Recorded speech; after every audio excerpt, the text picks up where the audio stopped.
사랑하는 교회 여러분들 모두 안녕하셨는지요?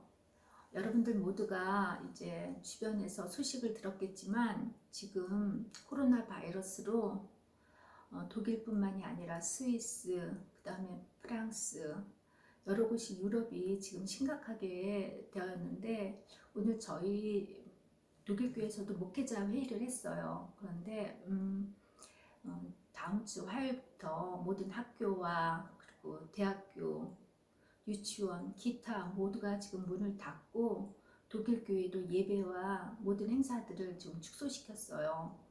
그런데도 여러분들 걱정하지 마시고 우리 모두가 기도로서 이 코로나 확진을 잘 이겨나가시고 예방 방침대로 여러분들 가정에서 또한 아이들이 걱정하지 않게 기도로서 여러분들 이 시간 잘 보내시기를 정말 부탁드립니다.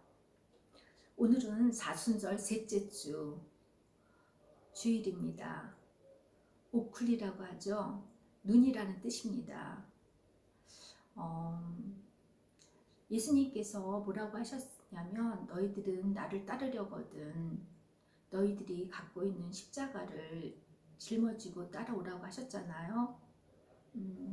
주님을 따르는 우리들이 되고자 하면 내가 의지하는 물질과 사람과 또한 과거에 사로잡혀 있던 그런 모든 것에서 우리가 자유를 경험하는 그런 한 주가 되시기를 주님의 이름으로 부탁드립니다. 예전색은 보라색입니다. 위험과 고난을 상징합니다. 이제 여러분들 우리 다 같이 묵도하심으로써 오늘 예배를 시작하겠습니다.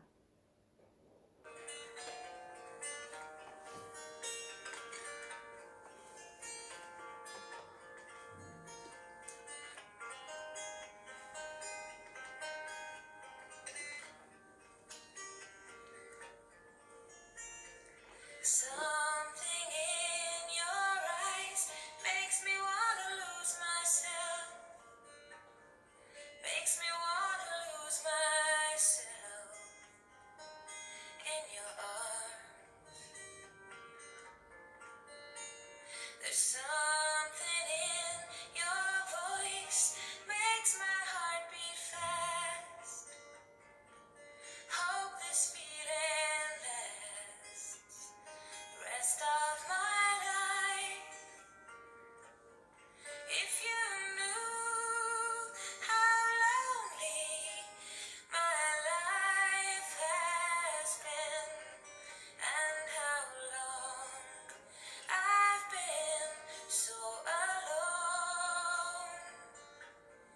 If you knew how I wanted someone to come along and change my life the way you've done. It feels like home to me. Feels like home to me. Feels like I'm all the way back where I come from. It feels like home to me. Feels like home to me. Feels like I'm all the way back where I belong. 내 눈이 항상 여호와를 바라봄은 내 발을 그물에서 벗어나게 하실 것이미로다. 사랑의 하나님, 감사를 드립니다. 저희들 코로나 바이러스로 인하여 우리가 교회에서 예배를 드리지 못하지만 각자 처한 곳에서 우리의 간절한 마음으로 주님께 예배를 드리고자 합니다. 주님, 우리의 예배를 받아 주시옵소서.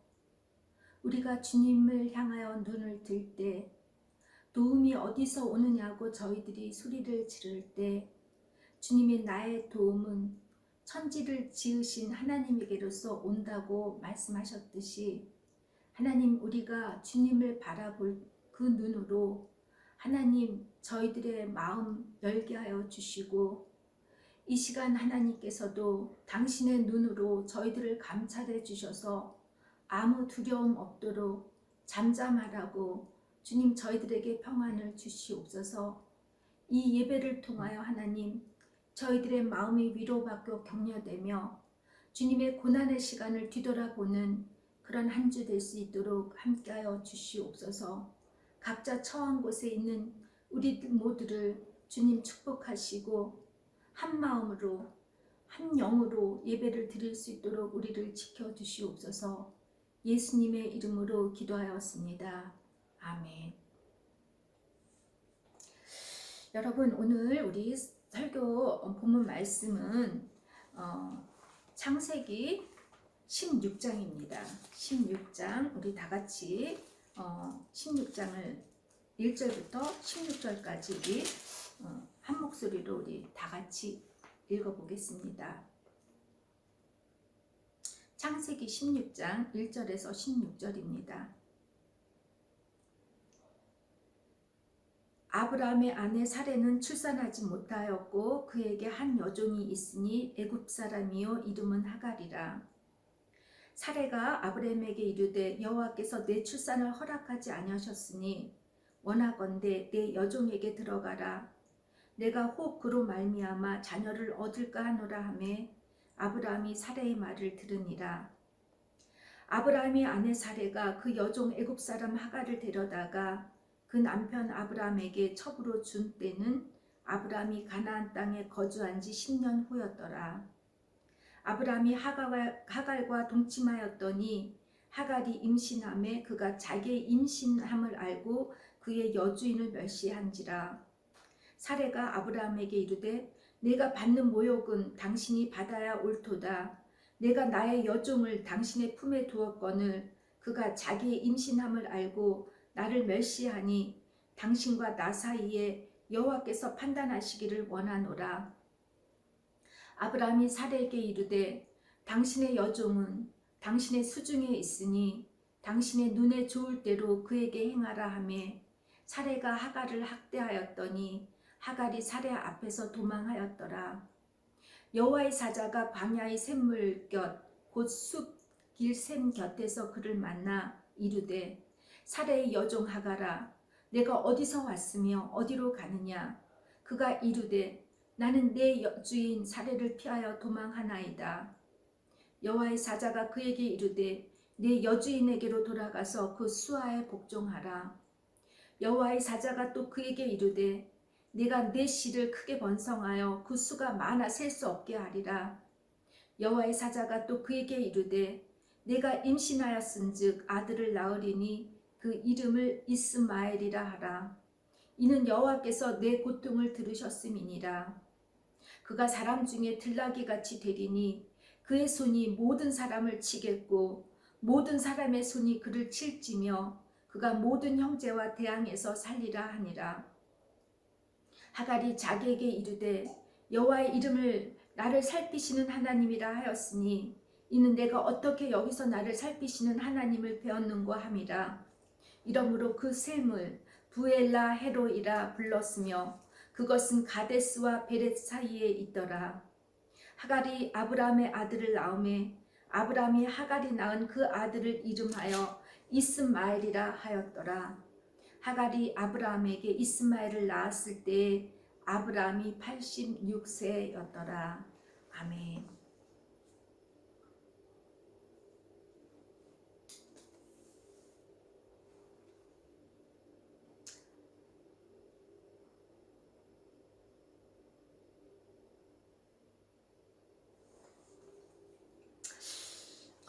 사랑하는 여러분, 심리 치료 방법 중에서 시스테미시 테라피, 그것을 제가 보니까 한국말로는 전신 테라피라고 하는데 그런 방법이 있어요.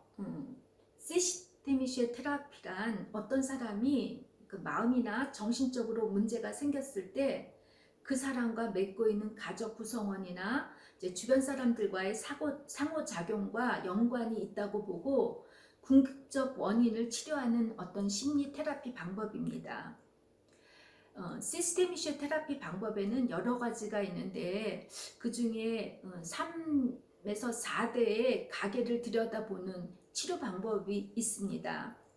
예를 들면 어떤 사람이 이제 중독 문제라든가 그 가족 관계의 그 갈등으로 어려움을 겪고 있을 때 그 원인이 어디서 오는지를 알기 위해서 이 사람의 부모와 조부모 또 증조부모 3, 4대의 그 조상의 가계도를 들여다보는 것인데, 이렇게 가계도를 들여다보면 놀랍게도 지금 자기가 겪고 있는 그 문제들이 이미 직계 가족 중 그 조상 중에 어떤 그 한 사람이 똑같거나 아니면 비슷한 패턴을 가지고 있다고 합니다.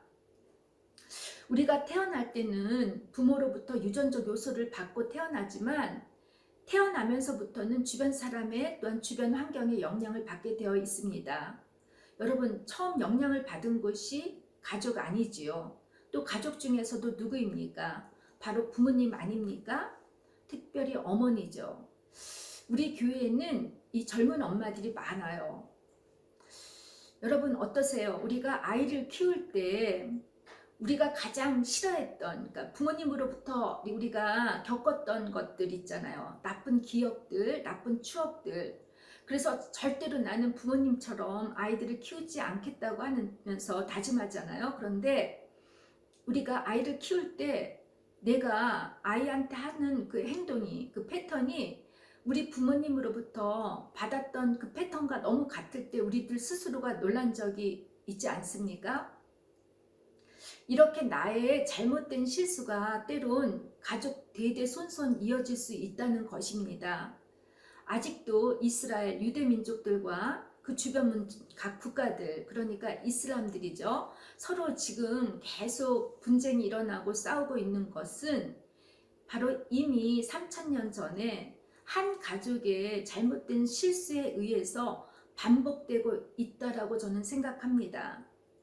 그런데 이 심리학적 이론을 한동안 많은 목회자들이 오용해서 해석해가지고 가계에 흐르는 저주라는 것, 그 저주론을 주장하고 있었는데, 이들이 이제 그 저주론을 출애굽기 20장이나 잠언에서 이제 그 말씀을 유추해서 해석하기를, 그러니까 하나님을 미워하는 자의 죄를 아비로부터 아들에게 3, 4대로 걸쳐 갚아주시겠다고 하는 그 말씀을 이렇게 생각해서 가계의 저주론을 주장하는데, 저는 가계의 저주론에 대해서는 제가 공감을 할 수 없는 게, 예수님이 우리들의 모든 죄악을 감당하셔가지고 십자가, 저주잖아요. 그 십자가의 죽음으로 갚아주셨기 때문에 이런 저주, 특별히 하나님은, 제가 신앙을 하면 할수록 저주하시는 하나님은 아니라고 생각이 돼요. 그래서 이 저주로는 우리 기독교 신앙과는 정말 거리가 맞지 않다라고 생각을 합니다. 우리가 의식적으로든 무의식적으로든 내 자녀에게 어떤 실수를 하거나 잘못을 했을 때 그 잘못된 선택이 나의 후손들과 그의 자손 대대에 불행을 미칠 수 있다는 점에서 우리가 오늘 본문 말씀을 통해서 우리가 경각해야 되는 것 잊지 말아셔야 할 것입니다. 오늘 본문 말씀을 통해서 보면 여러분과 저는 아브라함과 사라가 하나님의 언약이 성취되기를 기다리는 과정에서 무엇을 잘못했는지, 왜 가족의 불화와 갈등이 일어났는지, 그들이 믿음을 벗어나서 선택했던 그 결과가 어떤 영향을 미쳤는지 함께 나눠보면서 어떻게 하면 우리의 자녀와 후손들에게 이런 반복되는 되물림을 주지 않고 영적 후사를 많이 낳을 수 있는지, 이런 말씀을 통해서 은혜 받는 시간이 되기를 바랍니다. 지난주 우리는 창세기 15장 말씀을 우리가 나눴습니다. 다 기억하시지요? 하나님께서 아브라함과 사라에게 땅과 자손을 주시겠다고 약속하시면서 이 약속을 믿지 못하는 아브라함이 하나님께 언약의 증표를 요구했을 때 하나님께서 직접 쪼갠 고개 사이로 그 횃불이 지나가는 그 사인 증표를 보여주셨다고 했습니다. 그런데 하나님께서 직접 이렇게 약속해 주셨고 증표까지 보여주셨는데 아브라함에게는 10년이 지나도록 아무런 일이 일어나지 않았습니다. 우리가 방금 봉독한 본문은 하나님의 약속을 의심하고 인간의 방법으로 후손을 이으려고 한 아브라함의 사건에 대해 기록하고 있습니다. 아브라함과 사레는 더 이상 아이를 낳지 못하자 하갈이란 종을 통해 자녀를 얻고자 하였고, 이때 아이를 잉태한 하갈은 여주인 사레를 무시하고 교만하게 굴다가 사레의 학대를 더 이상 참지 못하고 도망을 갔다가 광야의 샘에서 여호와의 사자를 만났고, 또 그 자신이 낳은 이스마엘을 통해 한 민족을 커다랗게 이루게 해주시겠다는 그 축복의 언약을 듣고 다시 아브라함에게로 돌아갔다는 내용입니다. 여러분, 왜 아브라함과 사라가 믿음을 벗어나서 인간적인 방법을 이렇게 선택했는지, 왜 이로 인해 가족이 불화가 또한 갈등이 일어날 수밖에 없었는지 그 이유를 제가 살펴봤는데, 첫째, 불임이라고 하는 갈등의 요소가 있었습니다. 불임이라고 하는 문제가 부부관계가 결국 삼각관계로 복잡하게 얽혀지면서 가족 간의 상호관계로까지 이어지게 되는데, 더 놀라운 거는 이 불임 자체의 문제가 그 문제가 더 다른 문제로까지 번진다라는 거예요. 커다랗게. 우리가 여러분 들어보셨죠? 빙산의 이론을 들어보셨을 것입니다. 바다 위로 올라온 빙산은 일각에 불과하지만 수면 아래에는 어마어마한 크기의 얼음덩어리가 숨겨져 있다는 이론입니다. 어떤 문제가 발생했을 때 이 문제는 단지 수면 위에 나타난 지극히 작은 것에 불과하지만 그 이면에는 돌출되지 않은 커다란 감정이라든가 상처가 여러 가지로 복잡하게 우리들의 무의식 속에 깊이 저장되어 있습니다.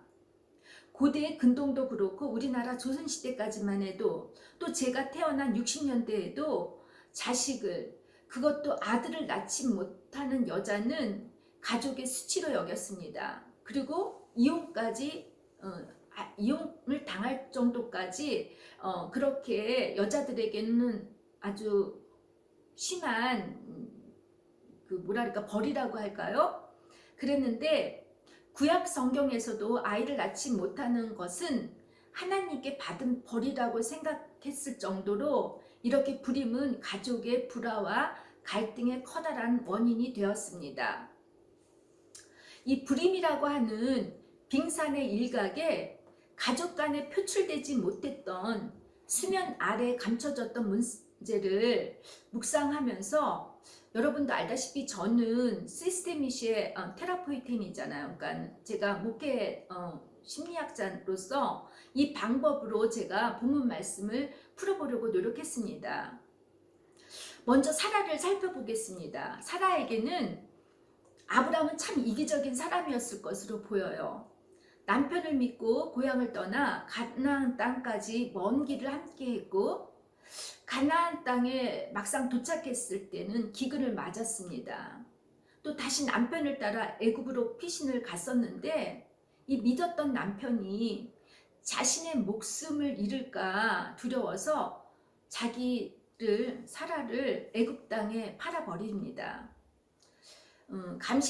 감신대 구약학 그 전공인 왕대일 교수의 이 창세기에 대한 그 해석을 제가 봤더니, 창세기 18장 11절에서 12절 말씀을 근거로 사라가 아브람으로부터 버림을 받은 여자라고 해석을 하기도 했는데, 그 이유는 창세기 18장 11절에서 11절 말씀을 제가 읽어볼게요. 아브람과 사라는 나이가 많아 늙었고 사라에게는 여성의 생리가 끊어졌는지라. 사라가 속으로 웃고 이르되 내가 노쇠하였고 내 주인도 늙었으니 내게 무슨 즐거움이 있으리요. 이 말씀을 이 왕 교수님께서는 여성의 생리를 히브리어의 그 특유의 말장난으로 부부 관계를 의미했다라고 해석하시고, 이 즐거움은 부부 관계를 말하는데, 사라는 그 즐거움, 즉 남편으로부터 사랑을 받지 못했다는 것으로 이렇게 해석을 하셨습니다. 가능할 수 있죠. 어쩜 하나님이 주시겠다고 했던 아들을 낳아보는 것이 그녀의 마지막 꿈이기도 했지만 결국 자신이 출산할 수 없는 나이가 이르러서야 하나님으로부터 버림을 받거나 배신을 받았다고 생각하고 그렇게 생각할 수가 있었을 것입니다. 날마다 해가 뜨면 자식 이렇게 자식을 기다리는 아브라함을 볼 때 아이를 낳지 못하는 그 당사자의 마음은 어떤 자책감이나 죄책감이 들었으리라고 저는 생각합니다. 사라는 자신이 더 이상 여자로서의 구실을 못하는 것을 직접 몸으로 느꼈잖아요. 생리가 끊어졌으니까요. 그럴 때 하나님의 언약의 약속을 믿지 못했을 것이고 그녀의 모든 꿈은 이제 산산조각 부서지고 말았을 것입니다. 아무리 3,000년 전에 근동의 문화와 그 풍습이 남성 권위주의라고 할지라도 그래서 여자가 남자의 소유에 불과했댔지만 여성들의 감정은 그때나 지금이나 저는 별 다를 바 없이 똑같을 것이라고 생각합니다. 아브라함은 어땠을까요? 사라는 아브라함의 사촌 여동생이었습니다. 아무리 사라의 얼굴이 예뻤지만 어려서부터 함께 자라온 누이 동생에게서 그 여자로서의 매력을 저는 느꼈을 것 같지는 않아요. 여자로서기보다는 오누이 같은 감정이 더 컸으리라고 봅니다. 자신의 아이를 낳지 못하는 사라를 2번씩이나 애굽 왕에게 팔려고 했던 것도 정말 사라가 자기 아내로 보였다면 그렇게 하지 못했죠. 그래서 동생으로 보였기 때문에 아마 쉽게 애굽 왕에게 팔아 넘겼을 것이라고도 저는 생각해 봅니다. 혹은 극단적으로 아브라함은 나이를 낳지 못하는 사라 때문에 아마 새장가를 들려고 하지 않았나 하는 생각도 하는데 이것이 정말 극단적인 해석일 수도 있겠지요. 아브라함은 아들에 대한 욕구를 포기하지 않아서 조카 룻을 아들처럼 대하려고 했고 아브라함이 가장 신뢰하고 믿었던 그 종이 있었잖아요. 엘리에셀을 양자라도 삼아서 자신의 아들을 만들려고 했었습니다. 사라를 사랑하는 것보다 아브라함에게 더 중요한 것은 오로지 자기의 대를 이어줄 아들이라고 생각하고 그의 머릿속에는 온통 아들에 대한 생각만 가득했으리라고 저는 생각합니다. 아브라함과 사라 두 사람은 아들 하나만 낳으면 불행 끝, 행복 시작이라고 생각했기에 두 사람이 서로 사랑하는데 그 포커스를 맞추지 않고 이 불임 문제에만 이 포커스를 맞췄기 때문에 이 가족의 불화와 갈등을 초래하지 않았나 생각해 봅니다. 여러분 어떠세요? 우리가 어떤 문제가 있었을 때 그 문제가 결국은 관계를 갈라놓잖아요. 문제를 보지 마시기를 바래요. 우리가 소중한 것, 그 문제보다 소중한 거는 사랑하는 사람들과의 관계라고 저는 생각합니다. 우리 모두 크든 작든 여러분들 문제들을 갖고 있습니다.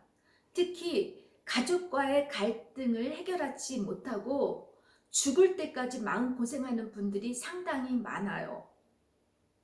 평생 성격이 맞지 않는다고 싸우는 부부들이 참 슬프게도 누군가가 한쪽이 죽어야만 싸움이 끝나는 경우도 있어요. 또 자식들이 속을 썩여서 심장을 애태울 때 부모님들이 그런 말을 해요. 참 무섭다고. 자기 자식이 죽었으면 하는 생각이 들 정도로 이 마음이 아파하는 부모님들도 있어요.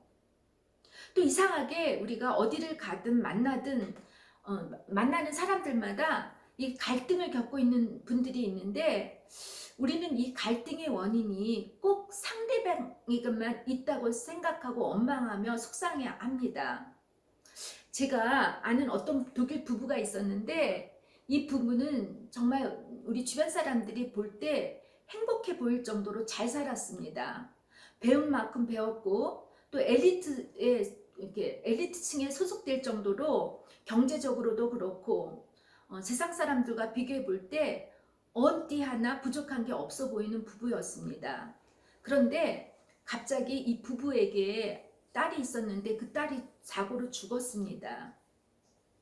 이 부부는 아이가 죽은 지 얼마 안 돼요. 헤어지고 말았어요. 아이가 죽기 전에는 문제가 없어 보일 정도로 행복한 것 같아 보였는데 막상 문제가 일어났을 때 이들은 아마도 지금까지 그 빙산 아래에 묻어놨던 모든 문제들이 다 터지면서 이 문제를 감당하기가 너무 어려웠기 때문에 헤어지는 것으로 이 문제를 덮어버렸다고 생각합니다.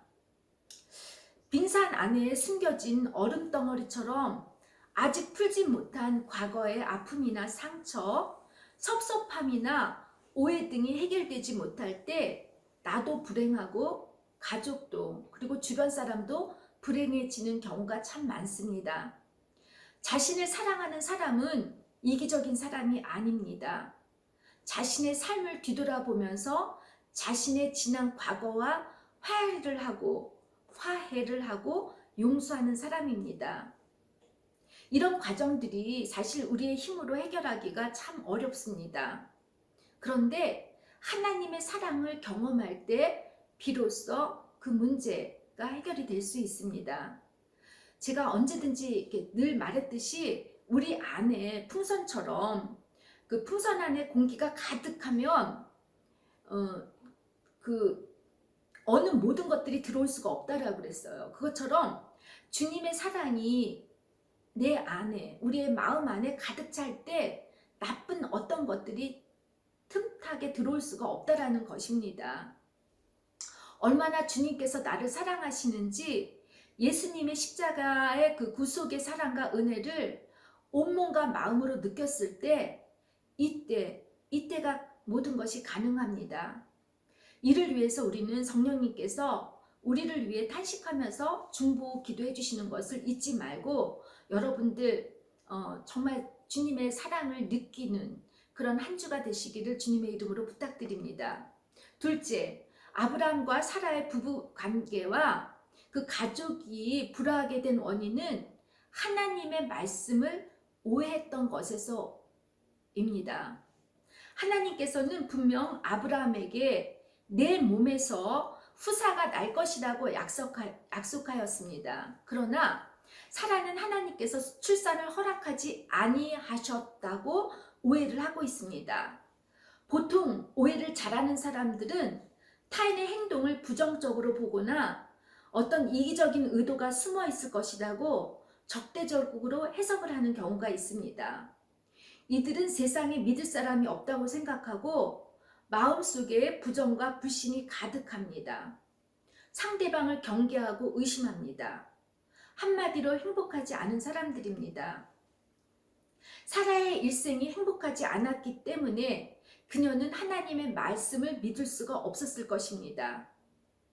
하나님을 신뢰하지 못할 때 하나님의 말씀을 나의 감정대로, 내 욕구대로, 멋대로 해석하려는 경우가 참 많습니다. 성경 말씀을 문자적으로 해석해서 자기 입맛대로 해석하고 남을 판단할 때 또 남을 공격할 때 성경 말씀을 인용하면서 도구로 사용하는 경우가 참 많습니다. 하나님의 말씀은 한 사람의 영혼을 살리기 위함이지 한 사람의 영혼을 죽이려고 하는데 쓰이지 않습니다. 행여 우리가 하나님의 말씀을 도구로 사람을 판단하고 선을 긋고 경계를 짓는 데 사용한다면 우리는 하나님의 말씀을 오해하고 있는 것입니다. 하나님 말씀을 우리의 삶에 적용하고 다른 사람들을 대할 때 늘 그분의 사랑과 용서가 들어있는지 여기에 구원의 문이 열려 있는지 살펴보고 여러분은 적용해야 할 것입니다.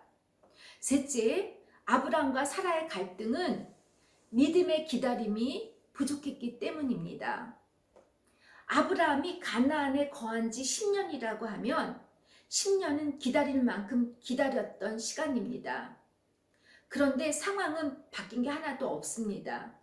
10년이 지나도 아무 일이 일어나지 않았습니다. 원래는 아브라함이 하나님의 축복의 약속을 받고 이삭을 낳을 때까지 총 25년이 걸렸습니다.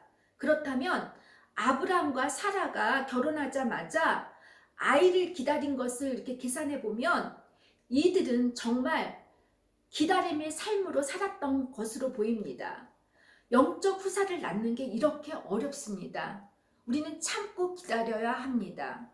신앙생활 하면서 가장 어려운 것이 무엇이냐고 물어보면 여러분 어떠세요? 저는 기다림이었다라고 생각합니다. 하나님의 때를 기다리는 것은 참으로 힘들고 고통스럽습니다.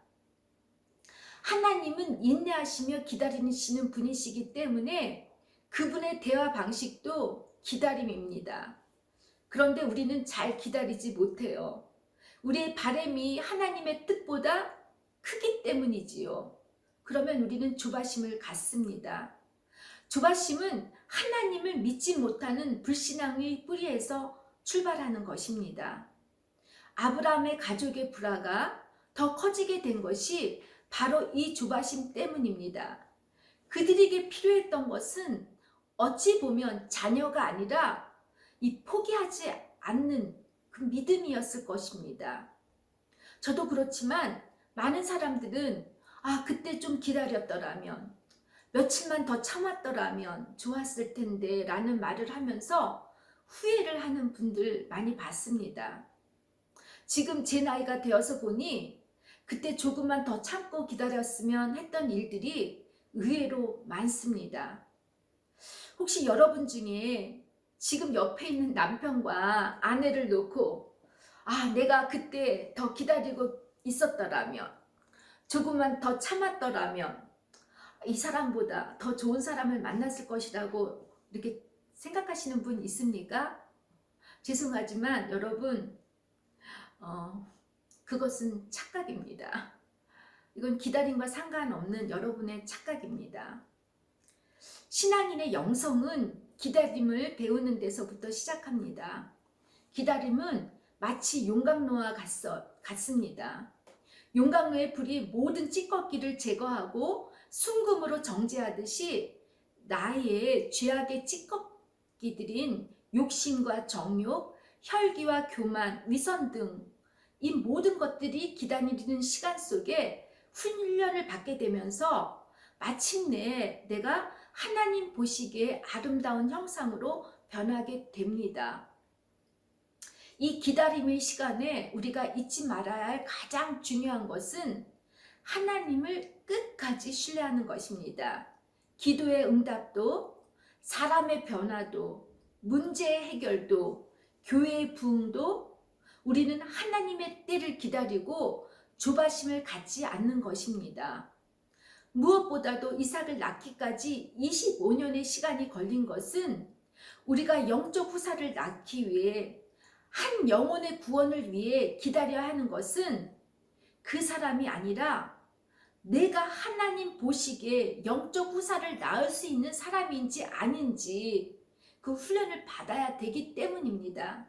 여러분 행여 여러분들의 남편이나 자녀 제대로 신앙생활 하지 못하고 하나님을 믿지 못한다고 해서 걱정하지 마시기 바랍니다. 여러분이 영적 후사를 낳을 수 있을 정도로 변할 수 있다면 여러분의 주변 가족들은 하나님의 자녀로 구원을 받을 수가 있을 것입니다. 믿습니까? 넷째, 아브라함의 가족의 불화와 갈등은 믿음을 벗어난 잘못된 선택을 했기 때문입니다. 창세기 기자는 분명히 1절에 사라에게 한 여종이 있으니 애굽 사람이요 이름은 하갈이라고 이렇게 기록했습니다. 하갈이라는 이름이 도망가다라는 뜻이죠. 불임을 저주와 수치로 간주한 그 당시 고대 근동 문화에서는 자녀를 낳지 못하는 여주인이 불임의 대안으로 첩을 들이는 것은 당연했습니다. 저희 나라 조선시대도 그랬지요. 사라는 하갈을 통해서 보상을 받고 싶어 했을 것이고 그 하갈을 통해서 자기는 세움을 받고 싶고 인정을 받고 싶어 했을 것입니다. 그녀는 애굽인 이방인 여종 하갈을 시바지로 선택했다는 것이 바로 그녀의 커다란 실수였습니다. 불신앙적인 인간적인 방법이었습니다. 그녀의 교만에서 출발했다고 저는 생각합니다. 아브라함은 아이를 갖는다는 것은 아이를 갖자고 하는 그 사라의 그 말 한마디에 아브라함은 무분별하게 그녀의 제안을 받아들입니다. 하나님께 묻지 않았습니다. 아브라함은 자신의 마음 안에 이미 들어있던 그 욕구와 정욕이 내재하고 있었기 때문에 사라의 제안이 달콤했던 것입니다. 이와 같은 실수를 우리가 여러분 누가 했죠? 아담이 하지 않았습니까? 하와가 선악과를 따먹으면 하나님처럼 될 수 있다는 그 말 한마디에 죄를 범하지 않았습니까? 제가 농담삼아 여러분에게 말씀드렸듯이 여자는 남자의 뼈로 만들어졌기 때문에 흙으로 만들어진 남자와 다르다고 했습니다. 여자는 질이 남자보다 좋아요. 그래서 사고 체계가 남자들보다 이게 단순해요. 단세포라는 게 전혀 아니에요. 여자들은 남자들이 이해 못하는 게 있는데, 예를 들어서 친구들과 제가 극장을 가잖아요. 그러면 극장에 영화를 보고 나와서도 우리가 커피를 마시거나 차를 마시면서 3-4시간을 그 영화에 대해서 얘기할 수 있는 사람들이 여자들이고, 친구를 만나고 하루 종일 수다를 떨고 집에 돌아가서 또 전화를 잡고 수다를 떠는 게 여자들이에요. 이런 여자들, 남자분들 이해 못합니다. 속상하게도 하갈이 아브라함과 한번 잤는데 임신을 하게 되었을 때 얼마나 사라가 충격을 받고 속상하겠습니까? 질투와 시기심이 끌어올렸을 것입니다. 저 같으면 그래요. 거기다 자기 종에 불과한 그 하갈이 이제 임신했다고 자기를 무시하기까지 합니다. 하갈의 교만한 태도에 사라는 아브라함을 원망하고 분노하고, 아브라함은 사라의 원망에 책임을 회피하고, 사라는 하갈을 학대하고, 결국은 사라의 핍박을 이기지 못하고 하갈은 도망을 가게 됩니다.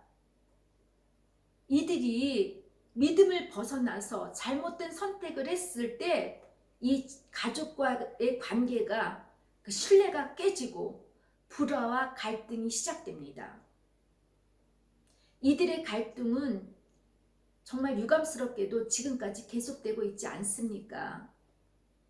이스마엘의 민족과 하갈의 그러니까 이스라엘 민족과 하갈에서 태어난 이스마엘 후예인 그 아랍 민족들이 끊임없이 아까 제가 말씀드렸듯이 지금도 싸우고 있습니다. 어리석은 인간의 계획과 선택이 이렇게 대대손손 심각한 불행을 가져다 주게 되는 것입니다. 여러분, 그럼에도 불구하고 우리가 인간의 방법을 포기하지 않는 가장 큰 이유는 하나님의 말씀을 정확히 이해하지 못하고 무조건 성취에만, 성공에만 관심을 두기 때문입니다. 하나님의 방법보다 내 방법이 옳다고 생각하는 이 교만 때문입니다. 그리고 내가 참지 못하는 조바심 때문입니다. 우리가 여러분들이 기도할 때 응답이 안 된다고 막 애태하시는 분들을 한번 생각해 보세요. 그 기도에 뭐를 위해서 기도했어요? 여러분들의 성공, 부귀영화, 자녀 잘 되는 것, 이런 기복적인 것을 위해서 기도하셨을 때 응답이 안 된다고 생각하신다면 여러분은 정말 여러분의 신앙을 한번 뒤돌아봤으면 좋겠습니다.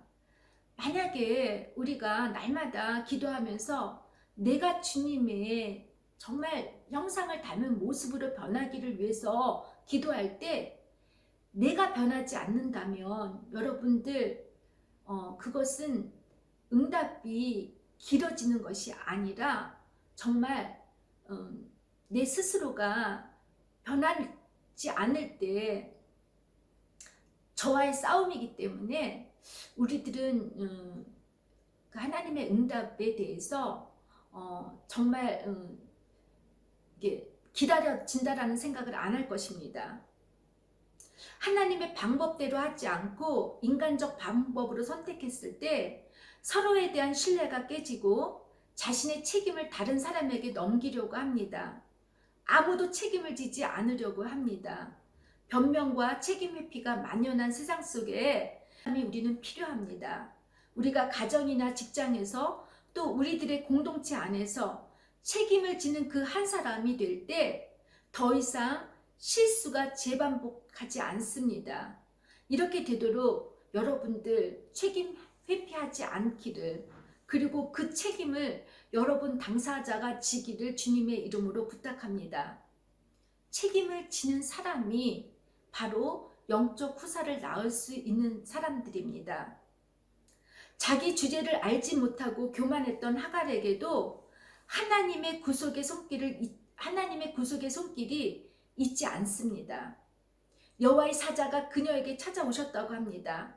그리고 하갈의 자손도 셀 수 없을 만큼 될 것이라고 축복을 해주면서 그녀가 사라의 종임을 상기시키면서 사라에게 돌아가라고 하십니다.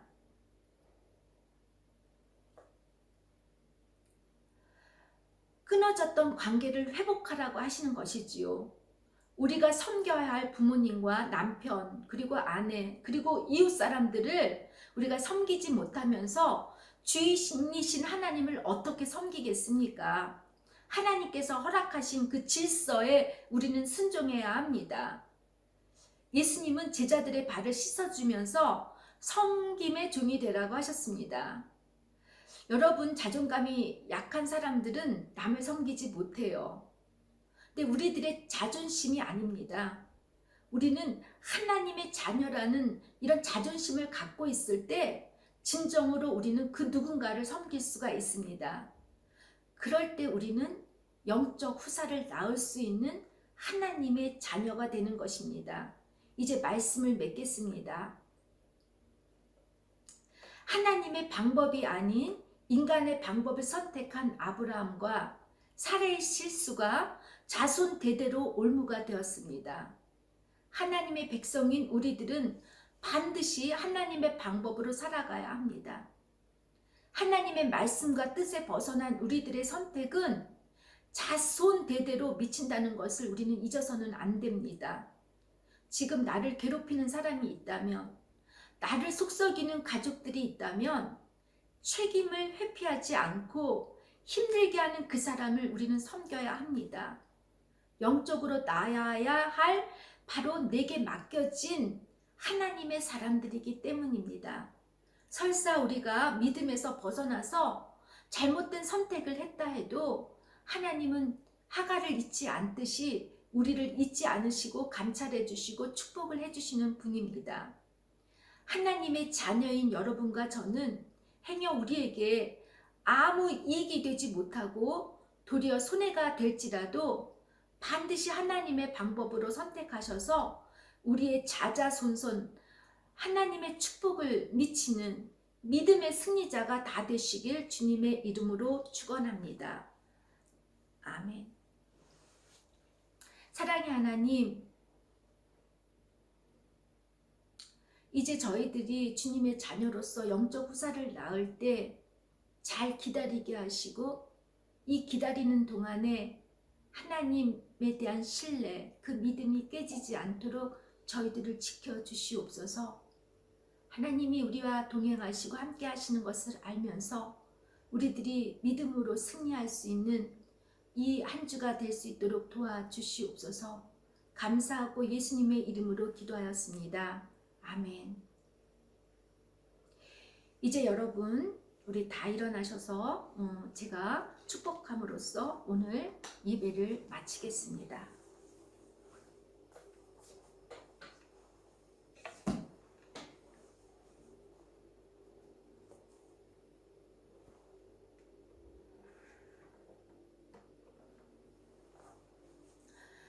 여호와는 내게 복을 주시고 너를 지키시기를 원하며, 여호와는 그의 얼굴을 내게 비추사 은혜 베푸시기를 원하며, 여호와는 그 얼굴을 내게로 향하여 드사 평강 주시기를 원하노라.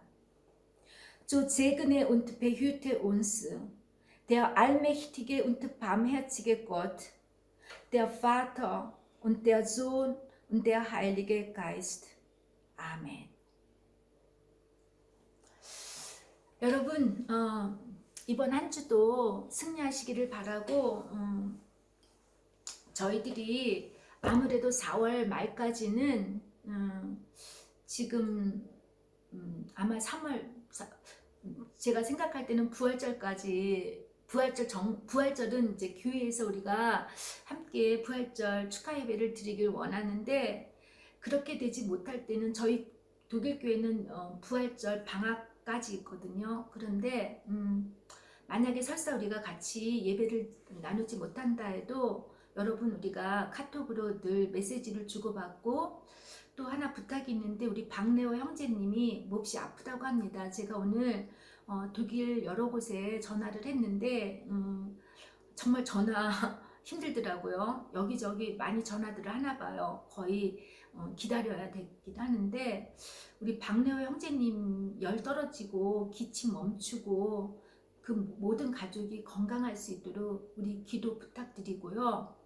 그리고 여러분들 혹시 무슨 일이 있으면 꼭 저한테 연락해 주세요. 기도 제목이라든가, 그리고 이렇게 하면 우리가 집사님들과 함께 우리가 전화로서라도 이렇게 기도를 할 테니까 여러분들 꼭 잊지 마시고 연락 주시고, 가급적이면 여러분들 사람들과의 컨택을 삼가해 주시고, 집에서 예방, 그 처치 방법대로 잘 예방해 주시고, 특별히 아이들이 있는 부모님들은 우리 아이들이 두려워하지 않도록 이렇게 안아주시면서 잠잘 때 기도해 주시기를 부탁드립니다.